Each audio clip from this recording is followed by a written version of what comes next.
Hello everyone, thanks for joining us today. My name is Miranda McIntosh and I'm the Revenue Operations Associate here at GuideStar. We are thrilled to have you all join us today to discuss the Room40 group and GuideStar getting ready to fundraise in 2018. Before we begin, just a couple of notes and reminders. First, we are recording today's event, so don't worry if you'd like to go back and review any of the conversation today. You will receive an email within a few days with the links and the slides and the recording from today's presentation. Next, we have blocked off time at the end of today's presentation to answer your questions. If there are any questions come to mind during today's presentation, simply drop them into the question box. I've already seen that a couple of you have done that. Thank you so much. We will get to those right at the end or intermittently. And with that, I'm now happy to introduce Ben, a partner at Room40. Ben, take it away. Thanks a lot. This is Benjamin Mahnke with the Room40 group, and it's really exciting to be here today. I think Adrian is up first, so I'm going to let him walk through the exciting material that GuideStar wants to share, and then you'll be hearing more from me later. Thanks, Ben. Welcome, everyone. We've had quite a strong list of registrants for today's webinar. It's very exciting to welcome you all to this discussion. As Miranda mentioned, please don't hesitate to drop questions in the tab on the right-hand side of this GoToWebinar format, and we'll try to get to as many of them as we can. Ben and I have quite a bit of ground to cover, so we're going to move at a fairly rapid pace, but we're happy to stop intermittently and certainly hope to have 10 or 15 minutes at the conclusion of our presentation to jump into details. Just as a quick overview, we have a two-part presentation today. I'll lead some information gathering and sharing about GuideStar, and then Ben's going to take over and tell us a little bit about the great work that the Room40 group is doing to help provide a data-based understanding of how to put together an effective fundraising strategy and tactics for 2018.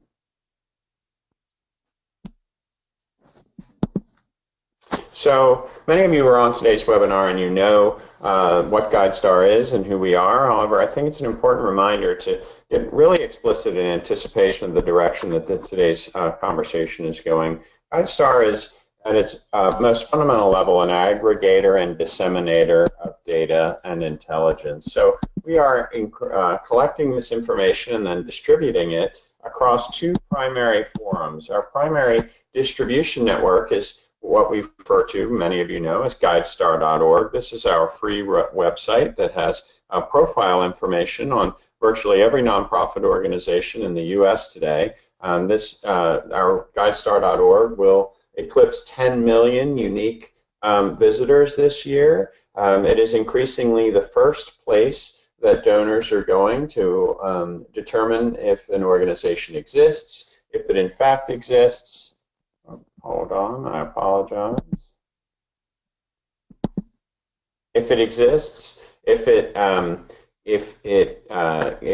an organization in good standing, and then individuals want to learn a little bit more about the information the work that organization does. So GuideStar.org, again, a source of intelligence and information on just over 2 million nonprofit organizations today, and we will exceed 10 million stakeholders and donors who will use our database to learn about organizations like yours.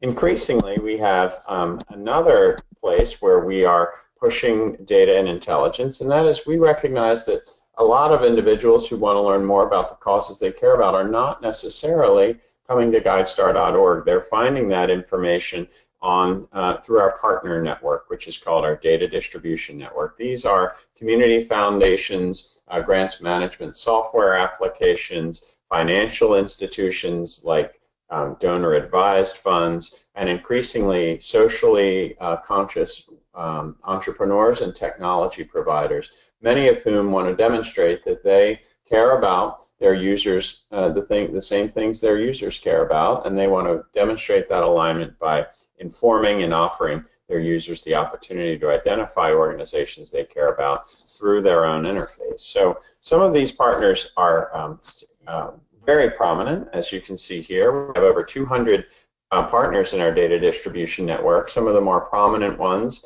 Facebook, Google, Amazon Smile on the right-hand side, are some of our financial partners. You see T. Rowe Price, the American Express Members Give Initiative, CrowdRise. Increasingly, community foundations are using GuideStar's data to help guide the discussions and that they're having with their family philanthropies and individual philanthropies that they work with and support. And you see a number of technology partners on the lower right-hand side, including some of the donor-advised funds, Vanguard Charitable, Schwab Charitable, of course, Fidelity, and also one of our big partners there. The data distribution network, which, as you saw in this slide, the website represents about 10 million individuals who are logging in and out and learning more about organizations like yours. Our data distribution network adds another 20 million individuals to that audience that we want to make sure that you as a nonprofit are aware that they're looking for your information, and we want to give you the best possible forum for sharing that information with those prospective donors. So at GuideStar, we generally are focused on three donor segments of the donor psychographic. You see the first two in the middle, the casual giver and those who are looking to see the difference they make, and the one on the right in orange, the high impact donor. You'll notice that we generally, GuideStar is really not an organization that's focused on attracting donors that are already in your friends and family cohort, so to speak. So when we work with organizations to help them amplify their message and strengthen their voice to attract new donors, we really recognize that if someone already knows about your organization or has a trusted source of intelligence, they may not use GuideStar as their first source of additional information. However, what GuideStar is really helpful or instrumental for is helping organizations keep from being your community's best kept secret. You'll hear me reference that repeatedly today. We are really striving to make sure that organizations are getting the word out about the great work that they're doing and attracting new individuals, new donors, new stakeholders to their cause, whether that be the time that they are able to contribute through volunteer efforts, but also, of course, treasure contributions, both from professional donors, those who are part of a philanthropic giving strategy, as well as more from an itinerant donor or an individual donor who may just be giving as part of an employee giving campaign or identifying through one of our many distribution partners that this is a cause they care about, like Amazon Smile, and participating in some collaborative or supportive giving strategy. So if your development plans and strategy for 2017 and 2018 include reaching out and identifying a cohort of new prospective donors to your organization, it's really important that you capitalize on GuideStar, which is a free resource to help amplify your voice.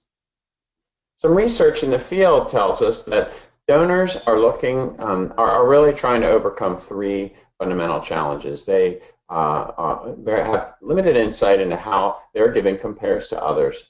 They have some challenges around their ability to trust the nonprofits and the beneficiaries. This, of course, is not, no one should take this personally. It's just when a donor is at arm's length from you or your organization, if they don't have the full knowledge of your capabilities and your capacity, they are going to wonder whether they're going to get the return on their investment or whether the organization is best positioned to be able to make the difference that it claims that it's striving to make. Perhaps most importantly, the donor community is constantly being solicited and approached by dozens to hundreds of new nonprofit organizations. You may or may not be aware, but in our database, we're going to add almost 100,000 new nonprofit organizations in 2017. So you are, as a well-intentioned and undoubtedly professionally driven and mission-oriented nonprofit, a quality provider of services in your community. However, the amount of other organizations that are competing for the same dollars that you're competing for is ever increasing.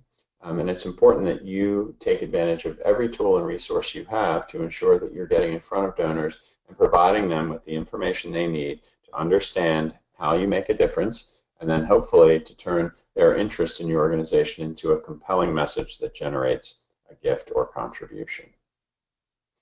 You should know that there's an entire cadre of resources, research, and intelligence that is undoubtedly informing some of your content and messaging as you continue to strengthen your development campaigns. If you're not familiar with the Money for Good research, this is a powerful set of research that was employed in 2015, funded in part by the Bill and Melinda Gates Foundation. What you notice here is that there are two primary data sets that apply and are consistent across all types of donors, individuals, advisors, and foundations. They are increasingly looking for financial capacity and intelligence around your financial health of your organization and evidence of effectiveness. And you're really going to see through the remainder of my presentation this afternoon how GuideStar is trying to acknowledge that that is the intelligence and data that donors are looking for, and make sure that that information is available front and center for them when they land at GuideStar.org and when we're pushing data to them through our data distribution network. But again, if your messaging is not acknowledging these things, then you may be sending the wrong messages to the audience that we all want to make sure understands our work. So if you're not familiar with your GuideStar profile, I want to share with you an example of how a GuideStar profile looks today. If you haven't been in GuideStar in the last 6 months, you may notice here some changes. The layout has changed slightly.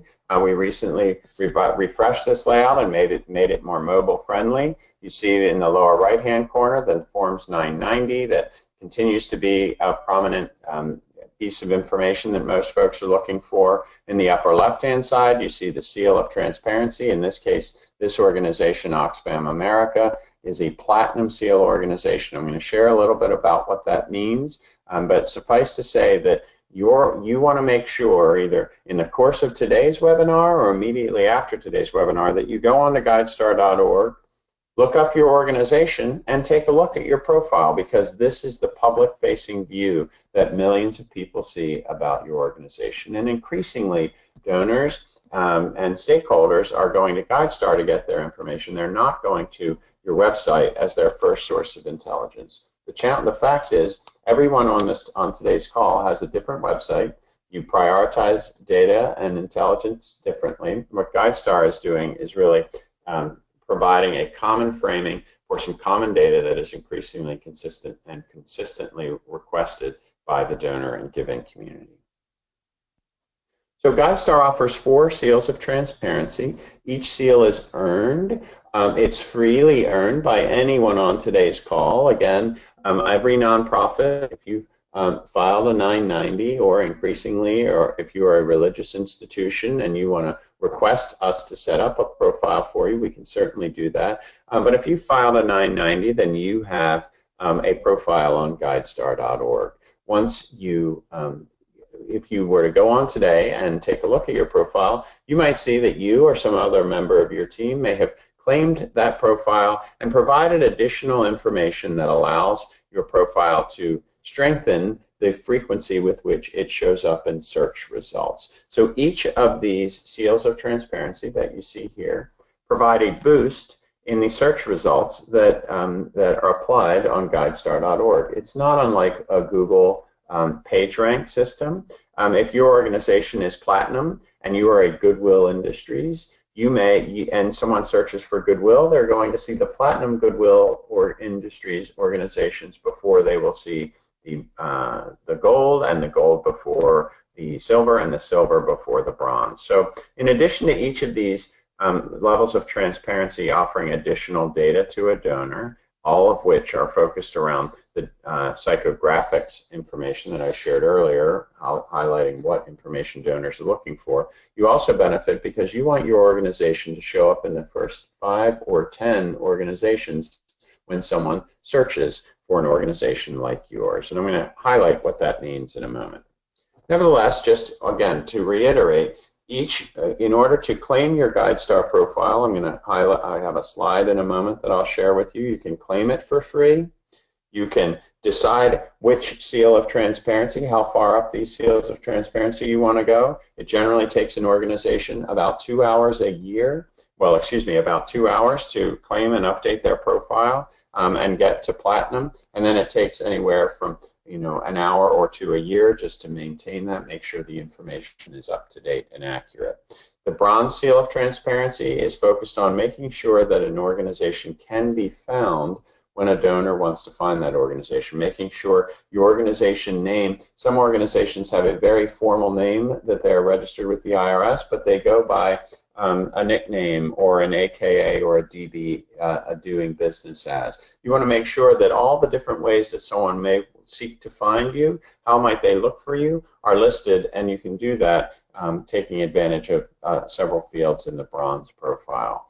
We also highlight in the bronze seal of transparency the ability to identify where your organization is. You'll hear how important location is, both from in the very tactical sense, so that if someone wants to send you a check, they know where to send it. That's of critical importance. But when Ben talks a little bit about the intelligence around establishing an effective fundraising strategy, you'll hear about the importance of place when you're thinking about where to go to find the dollars you need to deliver on your mission.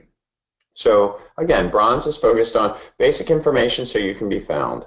Silver information is focused on that silver seal of transparency, excuse me, is focused on financial information. This is information that virtually every donor is looking for. They want to understand, are you in good standing? If you have financial challenges, what are you doing to resolve those challenges? How did you address those challenges, etc. Gold is the seal of transparency focused on the ability of an organization to tell how it makes a difference in the world. There are 5 questions. They're called charting impact questions. You'll see them noted in a moment. But again, it gets to the narrative about how you make a difference in the world. And our platinum seal of transparency, which is our newest seal, is the way you can share your quantitative results with prospective donors and stakeholders. And you're going to see examples of each of these in my next few slides. So just to return to a profile, I want to show you how most donors use your profile if you have a complete profile. Here you see Habitat for Humanity of Omaha, Nebraska. They're a platinum seal holder. And a donor will go in and look at results. Forgive me, you see the tabs across the bottom: summary, programs and results, financials and operations. More often than not, a donor will go in and look at the results. And this is what this organization's results look like. So you see that you have the ability to capture results year over year to provide longitudinal benefit. You also see this organization has provided a little context for how they've achieved those results. Then a donor might dig in a little deeper and look at what comes out of this organization's gold seal of transparency, which is part of that narrative. How did this organization accomplish those results? They then dive into the financials. You saw this is a byproduct of some of the silver level seal of transparency. They want to understand how your expenses and revenues line up. And then they look for governance. This is board orientation information, very simple to get credit for this, to demonstrate that you're an organization focused on good governance and responsible leadership and management. They often will also look for board members within your organization to determine if they know people who have committed their time and treasure to your organization. And increasingly, they are also looking at constituent feedback, which we won't spend a lot of time talking about today, but beneficiary and constituent feedback is increasingly a way that organizations are validating their mission accomplishment in the field.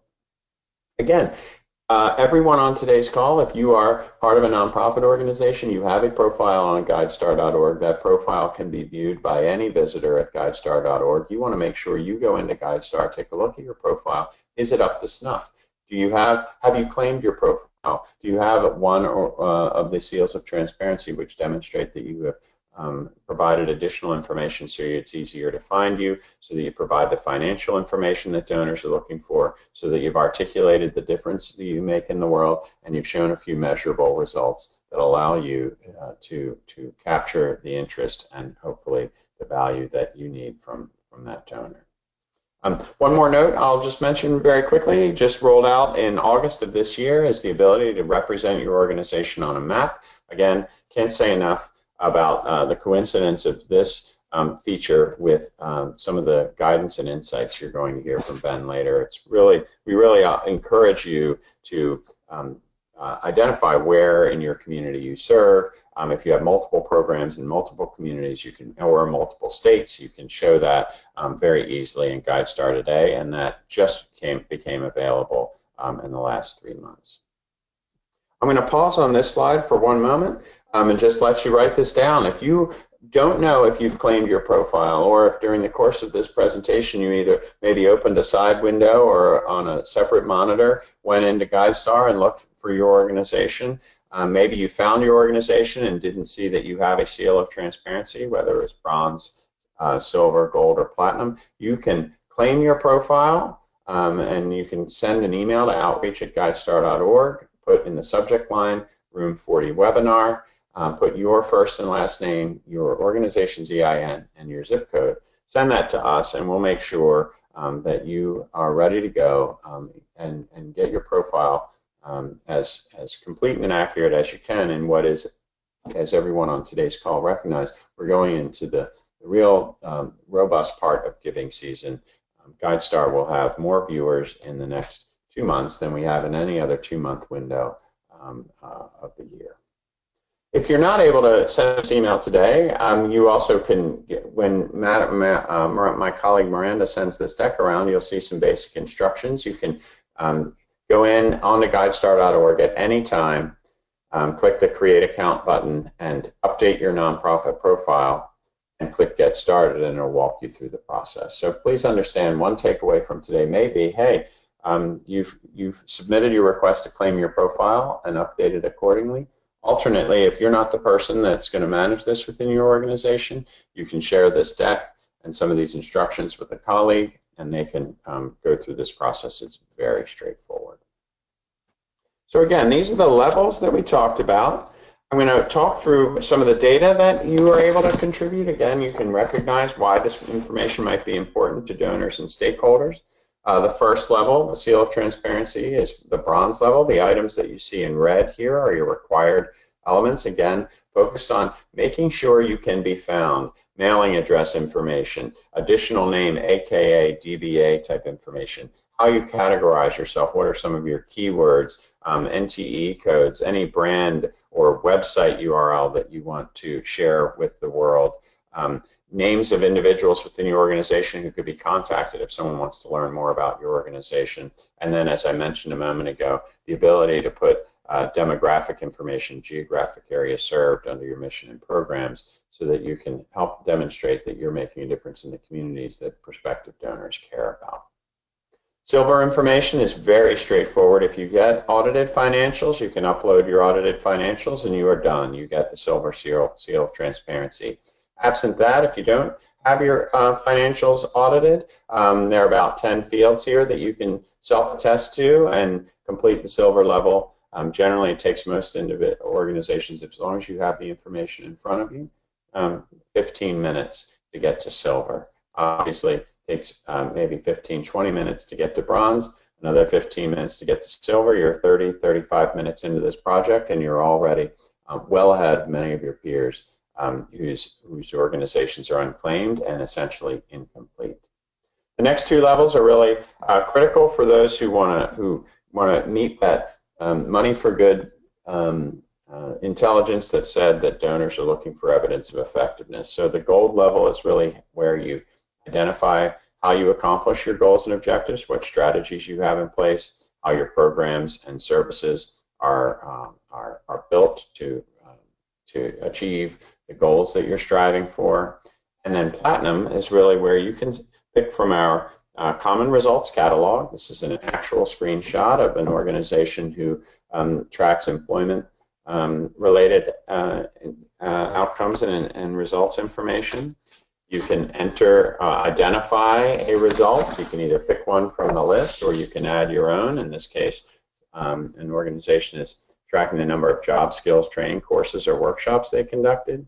You see that this GuideStar's the framing will allow you to put in multiple years worth of data on the left-hand side, excuse me, and some notes around what this means to you or your organization, again, providing that key context for donors, and then it will publish on your profile in a manner that really is very attractive for donors and gives them a quick snapshot of how you're doing relative to your goals. A few other items that we encourage you to fill out while you're in your profile if you choose to take advantage of this. Put in your website information, your logos. We talked about a moment ago. Any social media links that you want folks to know. We have a very strong working relationship with Facebook. If you have a Facebook campaign going on, build the bridge between your GuideStar profile and your Facebook campaign so that folks get the benefit of that sort of full snapshot of who you are as an organization. Increasingly, we see diversity, equity, and inclusion being an important component of a donor's decision on whether or how much to give to organizations. We have the ability, this is entirely voluntary, but if you choose to provide information about the demographics of your organization at the leadership level, at the board level, at the staff level, you have that option. And again, I can't tell you enough that that is increasingly becoming an important filter that donors are using to determine how to support the organizations they care about. If you have additional documents or certifications, you can put those there as well. One thing to notice, you see on the right-hand side, you have the ability to turn on a Donate Now button on your profile. In many ways, I consider this sort of fundraising hygiene 101. Why not turn that Donate Now button on? If someone's looking at your organization and you've convinced them that you're worthwhile, they may be sitting right there and want to figure out, how do I contribute $100 to this organization? Don't make them guess and wonder. Just turn on that Donate Now button and make sure they have that right in front of them. Also, if you're updating your profile, don't forget to opt in to share your information across our data distribution network. This is very straightforward. You'll be encouraged throughout the process to recognize that you don't just want to inform the 8 to 10 million viewers on GuideStar.org. You want to reach those other 20 million who are gaining access to your organization through Fidelity Charitable, through Google, through Amazon Smile, etc. So share your information across the broadest array of folks as possible, and don't forget to publish your results. We have thousands of organizations who've gone through this very straightforward and simple process, and they've neglected to publish their results, so the data all sits in our database, but they haven't made it available to the public. Everything I've shared with you today is free. You can do it at your convenience. I can't tell you enough that, or emphasize enough that doing it now rather than waiting until January is highly advisable, just because it's very likely that your organization is going to attract attention in the next 2 months as we go into giving season, more attention than it would in January or February. That being said, if what I've described today seems challenging or difficult, or you're the kind of organization where the leadership has too many hats going on, we do offer a service. This is a fee-based service, but essentially we assign a team member from our team to help walk you through and make sure you get each of those steps completed and get your profile in the best shape possible. The last thing I'll mention is this, the ability of GuideStar to help attract and provide a compelling view of your organization for prospective donors, particularly donors who do not know you today, so inviting those beyond friends and family. We also can provide you with a way to ease and build efficiency around filling out grant applications. So we have a tool called GuideStar for grant applications. It allows the information you have on your profile to auto-populate a grant application. This is something that's turned on by foundations. If they're using a grants management software application, they can turn this on. And essentially, if you were to log into a foundation that had this turned on, you would see that they have a button there that says Copy GuideStar Profile Information. If you click that button and they had this turned on, you would see up to 60 fields that foundation could allow you to pre-populate, so that you could get through the first page or two of the grant application. This is saving nonprofit organizations typically about an hour per grant application today. Right now it's in what we call early adopter phase, so there are dozens, not hundreds or thousands, but dozens of foundations who have this functionality built into their grants management tool set. If you want to learn more about this, please make sure you follow up with me or some of my colleagues after today's call. Again, just keep in mind, this is a capability that GuideStar offers to the foundation community, but it's really critical that nonprofit organizations know that it exists and ask for it. It's very easy to turn on. A local foundation can turn this on very quickly and start making your life a whole lot easier by taking advantage of this functionality. So I'll pause and sort of transfer to Ben, who's going to sort of take us into a deep dive around how the Room40 group can help you understand how to better build a strategy to approach and secure the dollars you need to be able to deliver on your mission. But I know we'll leave some time at the end, and certainly I'll pause here for, forgive me, time at the end for questions. And then Miranda, I don't know if there are questions that have come in that you want us to pause on now, or you want us to wait until toward the end? No, I think we're having a little bit of technical difficulties throughout, so I really apologize for everyone, but I think we should be good to go. Ben, thank you so much. You bet. Well, thank you, Adrian, and thank you, Miranda, and good afternoon, everybody. This voice is Ben Mahnke with the Room40 group, and it's really exciting to be here and get a chance to talk to you about the good work that you're doing and the good work that we're doing. So the Room40 group has 3 partners. That's me over there on the right, the person talking to you. And all 3 of us spent many years running large and growing nonprofit organizations before we founded Room40, which I bring up to say that we know what it's like to walk in your shoes. We know what it's like to have a revenue target and programs to run, and all with a lot less time and resources than you wished you had and you really need. The 3 of us had our share of successes running organizations, and we also made our share of mistakes, right? So it's worth learning from both. At Room40, we work with leaders of nonprofit organizations to help their organizations improve, change, and grow. We do this both through consulting engagements, but also through publishing and disseminating actionable data and analysis, some of which you're going to see today. And when we tell people why we founded Room40, we sometimes say, you know, if Ben in his late 40s could sit down and talk to the Ben who was running a nonprofit organization in his late 20s, I'd have a lot to say, right? So think of all the work we're doing and the work we're sharing today as attempts to help other people who had the same challenges that we used to have. And certainly we're coming up on the end of the year, so one challenge is the annual challenge of setting revenue targets and achieving them, which makes me think of all those years that I was an executive director and had an annual revenue target that I had to hit. And you know, not knowing the people on this call personally, you know, I don't know about you, but when I was in that situation, I applied myself to fundraising, the blocking and tackling, as it were. What I found was that if I took care of the tactics well, I would hit my target, which is to say, if I found prospects and donors who were passionate about the organization I was working for and our cause, if I gave them a good giving opportunity that aligned with their interests, if I asked and pounded the pavement, then I'd hit my target. And usually, when I hit my target, somebody would come down the chain of command and pat me on the shoulder and say, you know, good job, well done. Oh, by the way, now we're increasing your target for next year.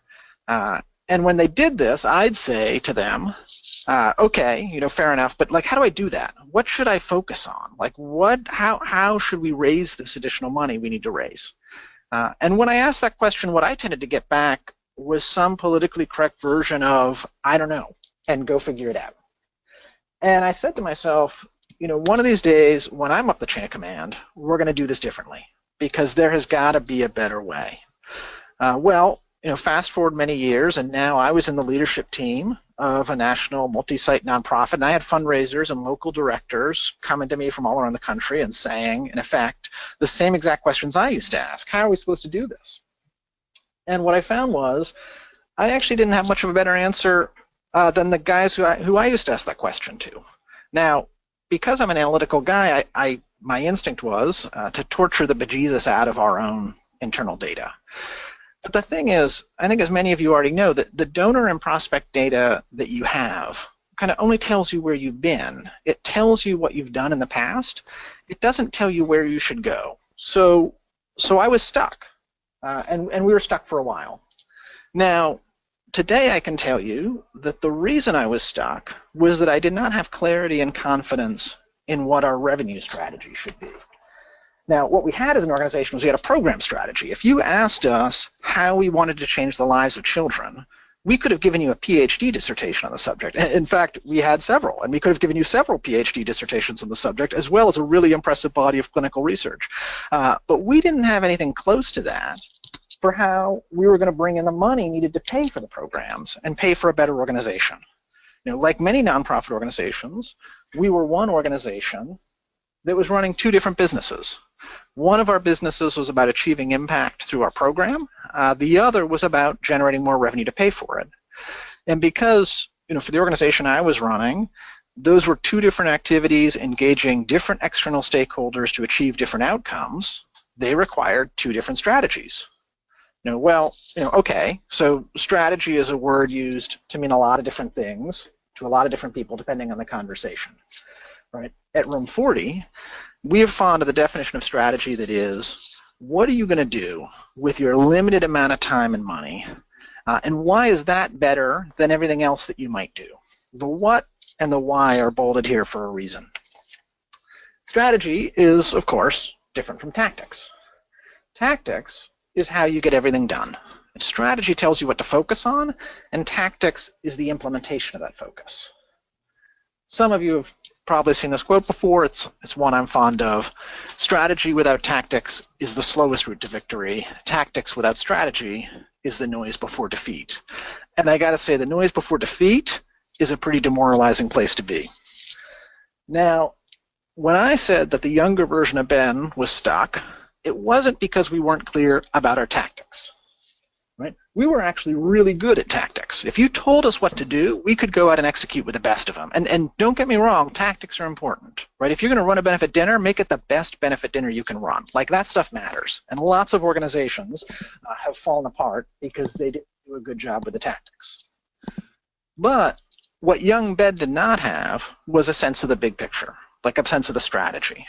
What should we have focused on to maximize our revenue? With a limited amount of time and money that I had and a pretty modest team, what should we have all, what are the sort of top 2 or 3 things we all should have poured our efforts into to get the biggest return on those important investments? And importantly, kind of what evidence do we have that those are the right things to focus on? Is there evidence to suggest we should have been doing something different? Right? So when a board member asks, hey, why are you trying to raise revenue the way you are? Or what gives you confidence that you can hit your fundraising targets? Well, you know, maybe you don't have a PhD dissertation on the subject, but you want to have a data-based, persuasive set of answers, right? You want to be able to show them something empirical to back up whatever you're proposing to do. Ultimately, strategy is about how you get unstuck so that you can proceed in a direction, you and your team, you all have a shared sense of clarity and confidence that you're heading in the right direction and you're doing the right thing, right? So today's conversation is about getting ready for 2018, and today we're going to touch on 2 parts of what makes for an effective revenue strategy, kind of who you're raising money from and where they are. And I mentioned earlier that at the Room40 group, we help nonprofits grow, change, and improve through, among other things, publishing research and analytics that helps nonprofit leaders make better decisions faster. So some of our research has been on this subject. It's on the geographic distribution and the concentrations of philanthropy in the United States, which directly informs the strategic questions of who your organization should try to raise money from and where they are. As it happens, a bunch of this research is in the publication that you see right here, and you're looking at the cover of it, The Map of Opportunity, A Practical Guide to Philanthropy in the United States. And since we only have a limited amount of time today, I thought I'd share 3 general observations as context for the work that each of your organizations are doing. We thought they were interesting, and hopefully you'll agree. The first is that philanthropy is incredibly concentrated. Almost 80% of all private philanthropy in the United States comes from the top 50 metro areas. And you see them here on the bar chart in front of you. Even within the top 50 metro areas, obviously there's significant concentration in the largest metro areas on the far left. New York generates the most private philanthropy of any place in the United States, all the way down to the 50th metro market, all the way on the right, Providence, Rhode Island. Second general observation is that philanthropy is generally local. So it's very interesting to us that if you look at the size of private funds that are sourced out of a given area, that the smaller the amount of money, private money sourced in the area, the higher a percentage of it stays local. And conversely, the larger the amount of private philanthropy in a given area, the larger a percentage of it, and therefore also the larger in absolute dollar terms, it goes outside of that metro area and goes elsewhere. And when you think about it, it stands to reason, right? In particular, if you think about the largest private donors out there, individuals and foundations, they often want to make significant gifts that not only make a difference in their neighborhood, yes, that's important, but they also want to make significant gifts that make a difference more broadly. They want to change something nationally and be part of some larger solution. And when that happens, they start looking to fund things more expansively. The third observation we made in all this work is that market size really matters. So we took the internal fundraising data of a number of large multi-site nonprofit organizations and a number of single-site organizations, and we compared it to the size of the philanthropic market to see the correlation between how big a market was and how much money somebody could raise there.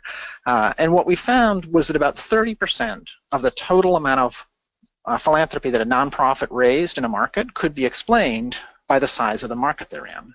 So now, let's just pause for a second on what that 30% means, right? There's a lot of stuff that is not part of that 30%, right? There is how effective your board is and your volunteers are at going out and fundraising, how deep-pocketed your biggest donors and your biggest prospects are, how compelling the story is that you're able to tell about what you're doing, how effectively a job you do at your benefit dinner, et cetera, et cetera, et cetera. How many staff your fundraising department has, and so how much time on task you have. There's a whole lot of stuff that is absolutely important that is part of that 70% that is not explained by market size. But 30% of how much an organization raises is, on average overall, explained by market size. And that's somewhat significant. Like 30% obviously isn't everything, but it's not nothing either. So what do we do about all this, both in 2018 and beyond? At Room40, our goal in our work is to help everybody who's running nonprofit organizations be more successful in their role, whether they're the ED or the fundraiser or anybody else in the organization, so that both they are more successful and the nonprofits that they're serving can have more impact and change the world for the better. So with that in mind, I thought I'd share just 2 things that you could all do to help clarify your revenue strategy for 2018 and beyond, and make the case for that strategy with other people. First, you can understand how big the opportunity is that's out there. So are you in a big pond with a lot of fish of all sizes, or are you in a little pond with 3 big fish and the rest of them are tiny? Right? There's value to understanding that, and also there's a value to aligning your team on the consequences of that and what it means for your work and your strategy. Right? To save everybody the time of doing 2 years of research to answer that question, here at Room40, we did the research and then created market profiles of all the largest metro areas in the United States. And what you see on this screen is the summary page of our market profile of Boston, my hometown. And these profiles are designed to give you really actionable information about the who and the where of your revenue strategy. So to the who, they show you the total amount of philanthropy in the market, how much of it is individual and foundation and corporate. These are the orange, red, and green bars in the top middle of your page. You can see in Boston, individual giving is by far the largest, as it is in most places. Although when you look across markets, Boston has significantly more foundation dollars and significantly more mid-sized foundations than most cities, and even cities of a similar size. So if you're an organization with a revenue strategy that targets the right foundations, then that strategy is going to have more potential here than elsewhere. If you're an organization in which foundations are a potential target, then that's something to think about perhaps a little bit more in Boston than you would elsewhere. With a tip of the hat to David Letterman, we also included top 10 lists, and you can see some of them here at the bottom, for the largest corporations, the largest foundations, and the largest pockets of individual giving. In terms of the where of your revenue strategy, these market profiles show you within markets how philanthropy is distributed. They also show you across markets a sense of the relative upside and the relative external potential of different places, right? So we were just having this conversation with a woman who runs a nonprofit organization that was raising money in different places, and the way that she described this was to say, you get a certain number of people who say no for every person who says yes. And she said, I know in a market that's the size of Boston, I can get a certain amount of people to say no, and there's still plenty of prospects out there who can say yes.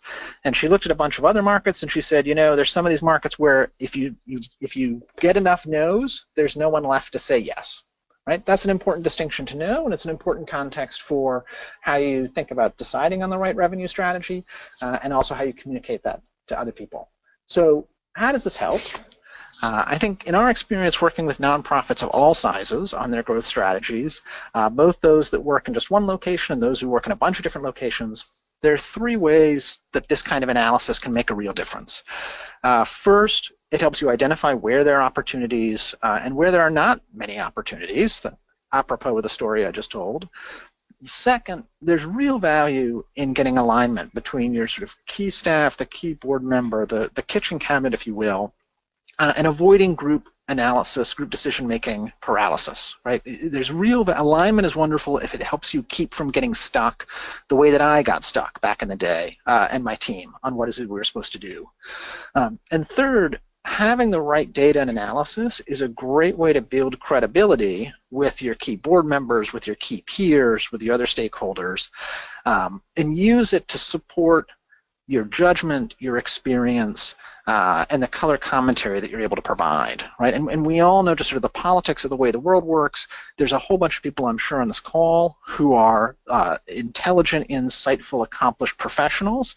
You could walk into a board meeting or you walk into a senior staff team meeting or something similar and say to them, we should go in this direction because it's the right thing to do, and you might be 100% right. But if you can say that exact same thing and then show them analysis and data and evidence to support your case, it's more likely they're going to go along and agree, and you're going to get everyone pulling in the same direction the same way. So the second thing that you can do about all of this as part of getting ready for 2018 is to spend a little time learning from your peers. And it raises the question, you know, what is a peer? Well, which peers you want to learn from is going to be different rather, depending on what you want to learn. So if you're interested in questions of program strategy or program tactics, you'd look at organizations that deliver programs in similar ways to you. But in this conversation, we're interested in revenue and questions of revenue strategy. So we should go look for peers who are raising money from similar sources to the ones you want to raise money from in similar places. You want to find organizations that are targeting the same who and the same where that you want to target.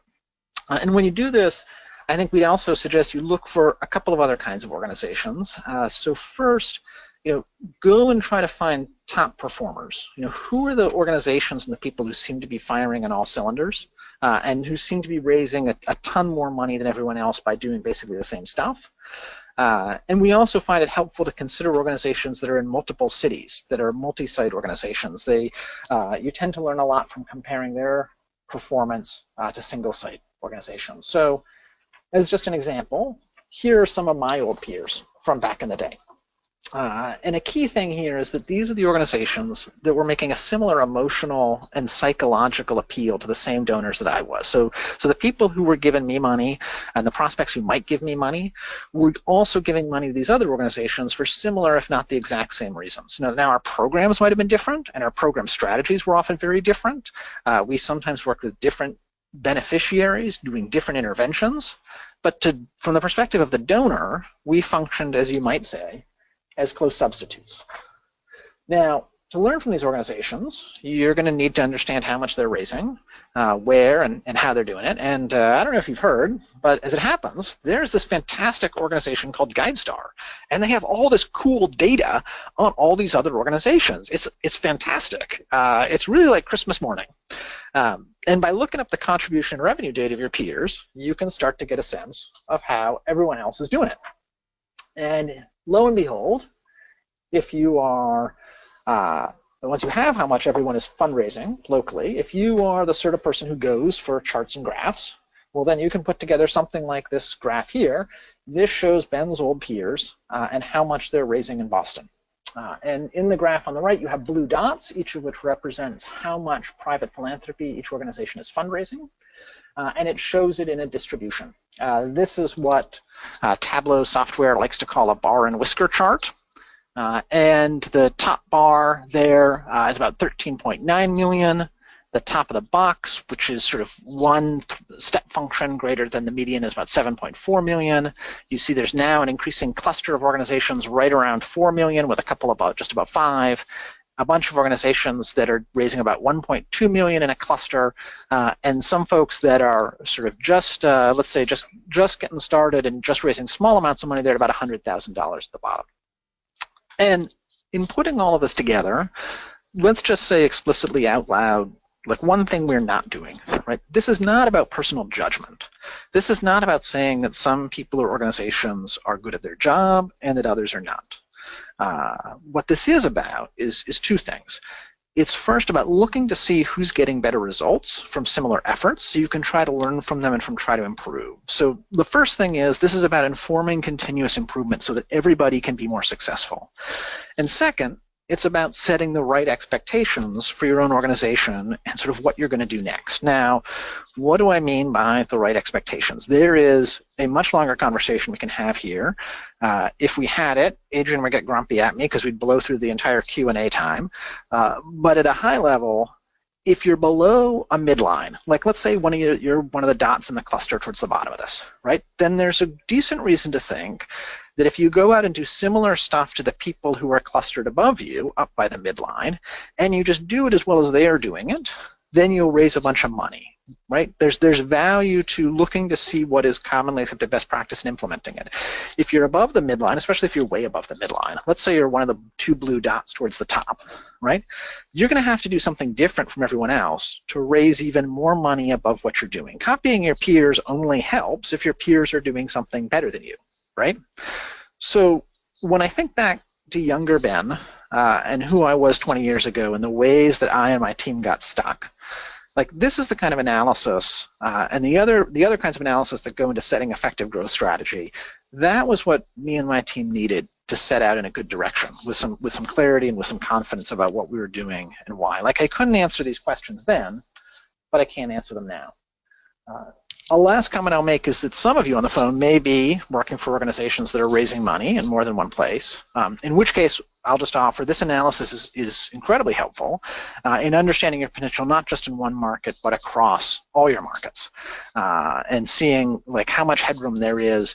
You know, here an obvious comparison to make, as with another organization that I was just advising on this a few weeks ago, they were operating in 2 different markets, one of which was very small, and they were already by far and away best in class. The other was much larger, and they were right down around the midline. And the sort of obvious takeaway is, hey, there's a lot more headroom in the second market, and there's a lot more upside. So maybe if you're going to mobilize your board chair and your key volunteers, and you're going to tell your CEO where they should do the next 5 or 6 donor meetings, like, send them to the big market. Go fish where the big fish are, and if there's a lot of big fish that you haven't caught yet, go send them where the big fish are to catch. So I think that's all the time I have, and if anything I might have run over a little bit, in which case I'll apologize. I'm going to let Adrian at this point step in and take the reins back and facilitate a Q&A session on whatever questions you all have, which we are happy to take in the rest of our time.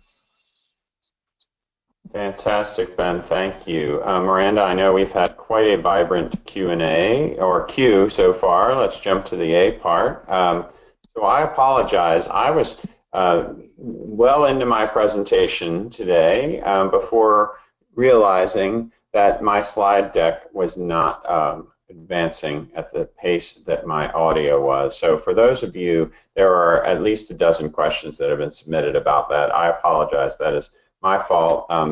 I will we'll absolutely make sure this deck gets distributed to everyone, and there may be some questions in here that we address in order to make sure that folks who were a little confused by the pace of the slide deck versus the pace of the audio for my GuideStar presentation, that we catch you up to speed. Miranda, do you want me to go through and pinpoint some questions, or are there already some that you've queued up for the Q&A? No, there's definitely a couple at the top that are more for GuideStar, and there are a couple at the bottom that are more for Ben, so whoever kind of wants to go for them. Great. So why don't I just go in and sort of knock off a bunch of these that are related to GuideStar. So again, first of all, apologies again that the pace of the slide movement was not consistent with the audio. But I am getting, let me go down to,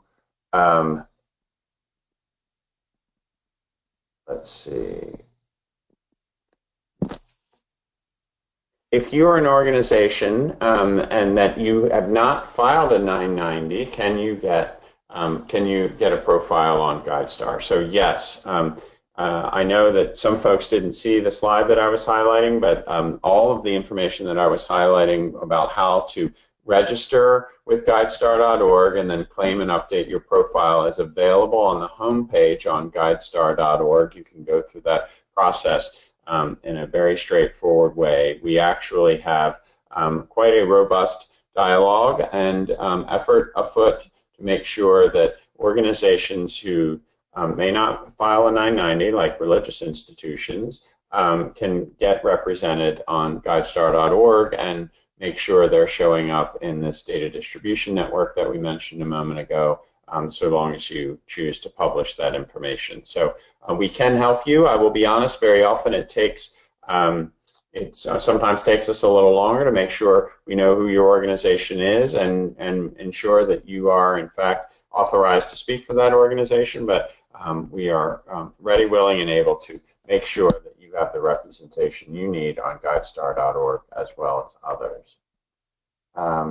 Next question, can you provide financial data to get beyond bronze? And certainly, just as a reminder, I know the pace wasn't appropriate, but the bronze level, the first level after you claim your profile, the first seal of transparency is 10 or 15 questions focused on where is your organization? Can someone find you? Can they find you through common digital search mechanisms? Can they find you geographically? Do they know where to send a check if they want to support your organization? But then beyond bronze is that silver seal of transparency, and you'll recall, at least from my presentation, if not from the slide deck, donors are looking for two primary data sets when making giving decisions. They are the financial health of your organization, or at least the financial responsibility and accountability. Is your organization well governed, and do you have the finances, the financial capacity to deliver on your mission? And then secondly, they're looking for evidence of effectiveness. So the bronze is the bronze seal of transparency, helps an individual find your organization. The silver seal helps them see that you have the finances you need to succeed, or helps them identify where they can help. So that is that key second level. Gold is where you articulate how you make a difference in the world in a narrative way, and then platinum is quantitative metrics. So the answer to the question is, can you provide financial data to go beyond bronze? Absolutely, that would be our silver seal of transparency. Very straightforward, probably our most prominent seal when you think about all the tens of thousands of organizations who've claimed and updated. And just keep moving through, and Ben, I'll get to some of the questions for you once I knock some of these GuideStar questions out. Questions about the Donate Now button. So once you claim and register and claim your profile, you can turn your Donate Now button on. That is a service that's provided to nonprofit organizations through GuideStar. We do not process those donations. We work with a service provided by Kimbia. The question was, what's the percentage cost that the donate button has, and I believe it's just under 4%, between 3 and 4%, plus about 99 cents per transaction. GuideStar does not retain any of those dollars. There's a processing fee that is kept by Kimbia, who runs that Donate Now button. Again, please understand it's entirely voluntary to turn on a Donate Now button, but we find that it is the kind of thing that reminds someone who's looking at your profile that you're always open to receive contributions. Certainly a good thing to have on your profile screen.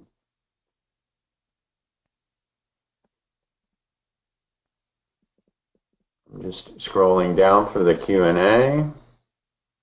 How important are taglines or positioning statements? So this is a great question. Remember, the way we usually speak about this when we're in meetings with folks is no one on today's call would use their personal tax return as representative of themselves if they were trying to win friends and influence people, which is essentially what a fundraising campaign is striving to do.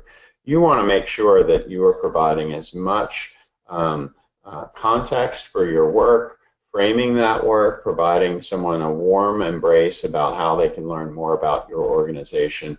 So when you ask the question, taglines and positioning statements, they are very important because very often someone may look up your some organizations are known more by their brand or what they do than their actual organization name. And that goes all the way back to that piece I mentioned in my portion of the presentation at a bronze level. Sometimes you want to make sure that if someone's looking for you, they can find you. And when doing that, you want to think to yourself, well, how might they look for me? Might they, if I'm a Goodwill, do I work with employment services? Do I work with disability services? If I'm a homeless services agency, the name of my organization may not use the word homelessness, but that's the way someone might look me up to find me. So certainly taglines, logos, branding statements are an important part. We recommend that you include those, and there's plenty of space in your profile to add those.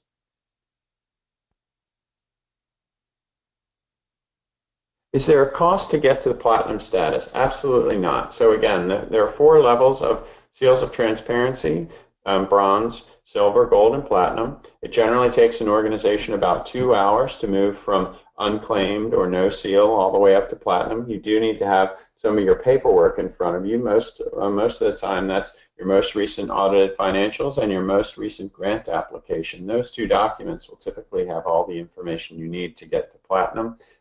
There is no cost involved in that. It's entirely free. However, you did hear me perhaps say, if this is something, we know that a lot of folks don't have time for this. They know it's something they need or want to get done, but they need help. This is, we do offer a service. It's essentially $499, just under $500, to assign a team member from GuideStar to work with you to make sure we get all of your profile up to date and get as high on that ranking as you choose to get. Remembering that it's not just a benefit to the donor community who's looking at your organization, it also helps in your to provide a boost in your search results, which is really critical. When folks are going through GuideStar.org, you want them to find you quickly and easily, and that means that you should show up in the first 5 or 10 results. You don't want them to scroll to page 2. No one on today's call goes to page 2 when they do a Google search. You want to make sure you're at the top of that list, and a platinum, certainly platinum or gold, is likely to put you right at the top. Ben, I'm going to ask you a question. How do we get access to the Room40 urban city data? I'm specifically interested in Chicago. Yeah, great question. So it is conveniently available on the website of this great organization called GuideStar, and you have to go to the products page. But if you go to the products page and look around, you can find it there.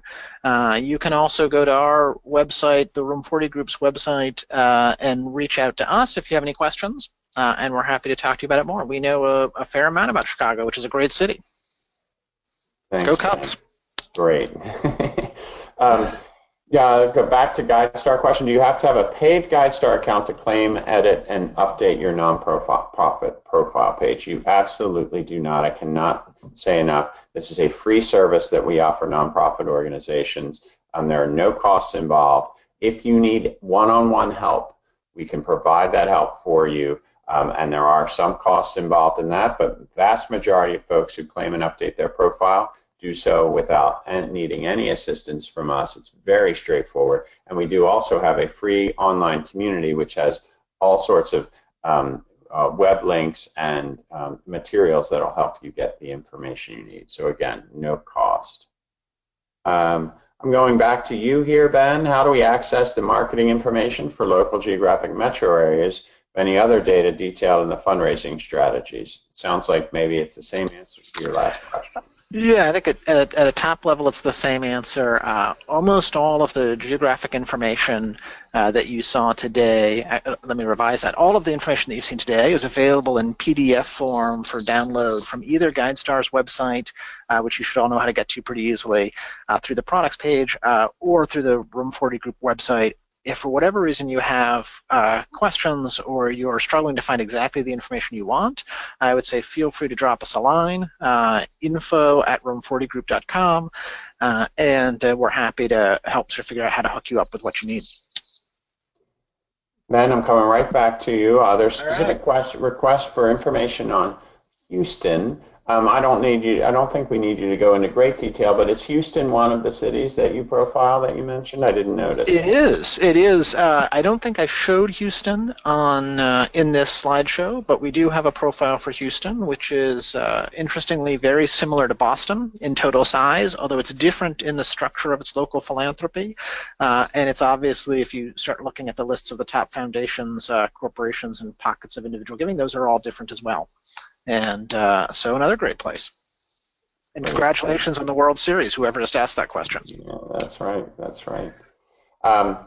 More questions back to GuideStar here. What does it mean if your organization has a guide? If you are an organization on GuideStar but no medal is or seal of transparency, which I think is that's what that's intended. If no seal is listed, that just means that, again, just as a reminder, if your organization has ever filed a 990, you'd likely exist and have a profile on GuideStar.org, but that profile is incomplete. It sits and is available for any user, but it's really the place where someone comes and gets a 990 if they want to look up your organization. In order to claim and update your profile and make it personal, add links, add logos, add images, add information about why you do what you do and why you are great, you need to register and claim your profile, which is entirely free. And then if you choose to move through these different seals, bronze, silver, gold, and platinum, you will get the additional boost in search results that I've spoken about a number of times on today's call. So again, if you have a profile, many folks on today's call likely have a profile. If you have no seal, all you have to do is claim and update your profile, taking advantage of these free steps that I've outlined here today and that will be available to you and highlighted in the deck when it comes around, and that are illuminated in our free online community as well. How soon will edits show up on the GuideStar profile? Generally, edits show up 24 to 48 hours after they're posted. We just cycle through. As I mentioned, we have over 2 million profiles on GuideStar.org, so it's quite a robust database, and we cycle through and update them regularly. Generally, updates are available within 24 to 48 hours of you making those changes. I will say, keep in mind, this is a takeaway.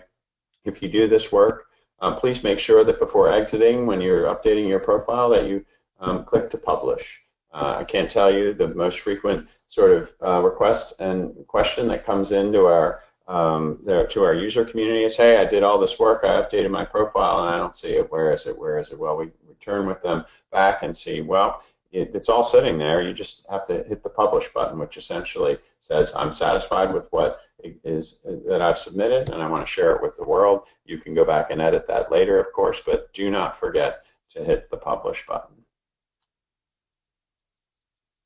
Are profit and loss statements helpful to submit for gold level, and where does that go on GuideStar? So profit and loss, I don't want to go into too many details, but probably more of a financial detail that would go in the silver seal level. The gold seal level is where you articulate the difference you are making. Tell how your mission can be accomplished through your programs and services, what strategies you use, what metrics and indicators of success you use, and then the platinum level, again, is the actual measurable information. Generally, most organizations pick 3 to 5 metrics over 3 to 5 years and highlight why they're an organization that's worthy of the time and attention and doing great work in their communities.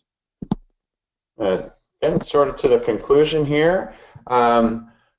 Love to hear some more information on analysis and profiling of market in rural areas. Ben, love to have you chime in for the audience. It looks like you may have already responded to this particular question, but maybe you can share with the audience at large how you understand fundraising in a more of a rural context. Yeah, so I think in general the high-level thing I'd share, which those of you who are operating in rural areas already know, is that because rural areas have a whole lot less sort of local philanthropy, you operate in a very different market than you would if you're in Midtown Manhattan and there are foundations and high net worth donors all around you. And so what I'd say there is, and there's a longer conversation we can certainly have if you want to reach out and we can talk about this more. What I'd say is it just is going to require you to approach your philanthropy in a different way. And you're looking for the people who are going to be interested in funding your cause in your area, whether or not they are down the block. And the good news here is it goes back to the sort of second of the findings we observed about philanthropy in the U.S., especially in the larger the city, the more philanthropy goes outside the city. And so you're going to find people who are potentially interested in your causes all over the country, and you have to cast a bit of a wider net. And we have a bunch of ideas about how you can do that, which we're happy to share to the extent that it's helpful. Thanks, Ben. That's great. One more question, and then I'll do a quick final scan to make sure we've covered. We've had just over 80 questions today, so very active. Hopefully you feel like if I didn't answer your particular question, you feel like I answered a question on the theme, because there's quite a bit of redundancy here. This question says, how do we know when someone is looking at your profile and who they are so we can contact them? That's a great question. We actually have the beginnings of some monitoring that we were rolling out in the latter part of 2017 in a number of beta or test cases. We expect that intelligence to be much more readily available to nonprofit organizations through your GuideStar account, which again is free, in 2018. So that's a great question.